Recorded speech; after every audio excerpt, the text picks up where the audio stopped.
terakhir nih Bang Jip, mungkin ini kan eranya era digital. Sebagai seorang pendidik juga banyak hal yang berkaitan dengan digital di dalam sekolah atau kampus-kampus. Nah, di Kalbar sendiri, guru atau dosen ini mampu nggak beradaptasi dengan era digital yang sekarang nih, Pak? Dalam kacamata saya seharusnya mampu. Iya. Adaptasi itu kan memang keniscayaan. Kalau orang ingin bertahan hidup, maka dia mampu beradaptasi dengan keadaan. Nah, oleh karena itu, jawabannya sederhana sebetulnya. Siapkan aja infrastruktur itu. Nah, kalau sudah lengkap infrastruktur, yang namanya manusia ini kan pasti belajar. Pasti belajar. Yang penting ada dulu itu infrastrukturnya ini. Pasti belajar. Yang disebut dengan belajar bekerja sambil belajar. Dikit gagal, ulang lagi. Gagal, ulang lagi. Lama-lama berhasil. Istilahnya itu kan learning by doing. Kata John Dewey itu. Seorang psikologi pendidikan. Learning by doing. Itu penting. Oleh karena itu saran saya, dia akan pasti mampu beradaptasi dengan digital. Syaratnya infrastruktur pendidikan harus tersedia. Lalu yang kedua, memang tempat-tempat pelatihan itu mesti diperbanyak. Nah, itu kaitannya dengan saya juga agak bingung ini ketika ekstrakurikuler. Bukan ekstrakurikuler. Tempat-tempat pelatihan. Oh, ruang-ruang pelatihan. Iya, ruang guru.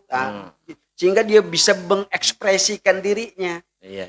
Nah, itu. Nah, makanya tadi kita sudah ngulangi antara peningkatan sumber daya manusia dengan efisiensi ini. Bagaimana kita ingin mengklikkannya. Nah, sekali lagi jawabannya itu memang perlu adanya semacam workshop. Tapi di tengah majunya zaman tentunya kalau sudah aturannya keluar pasti bakal beradaptasi dengan sendirinya biasanya. Pasti, ya. Manusia ini kan makhluk sosial dan dinamis. Kalau dia ingin maju lah. Tapi saya yakin kalau pendidikan itu pasti tuntutan itu sudah dia pahami betul. Nggak mungkin dia tergilas dan tergerus oleh keadaan. Sehingga di Kalbar sendiri pasti tentunya mampulah untuk beradaptasi. Oh pasti. Saya 100 bahkan 1000% optimis. Pendidik yang ada di Kalimantan Barat ini mampu beradaptasi asal lengkapi infrastruktur pendidikannya. Nah, ini tugas gubernur baru lagi nih nanti nih berarti Bang Jip. Dan tadi untuk sebagai kepanjangan tangannya kepala dinas pendidikan itu dia. Sehingga matching antara politikal gubernur dan wakil gubernur dengan mereka sebagai pelaksana kepala dinas nantinya. Itu dia. Mungkin ini cukup dulu lah Bang Jip. Ada kira-kira penyampaian dari Bang Jip tentang pendidikan atau tenaga pendidik atau yang berkaitan dengan semuanya lah.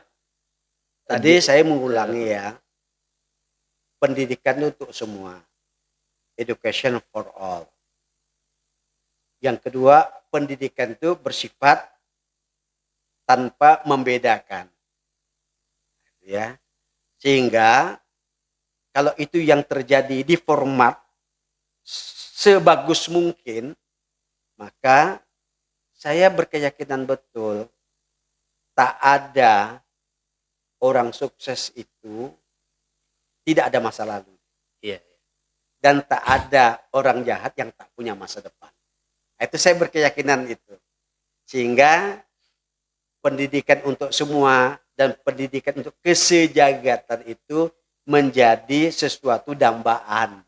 Apalagi tadi dikatakan digitalisasi akan menjadi sebuah dambaan dan harapan ketika Kalimantan Barat bisa bersaing dengan provinsi-provinsi yang sudah maju di Indonesia. Mungkin itu saja. Baik, Makasih. terima kasih banyak Bang Jip sudah datang ke sini di tengah-tengah kesibukan.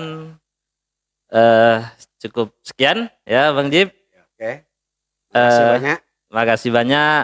Sampai ketemu lagi di episode selanjutnya.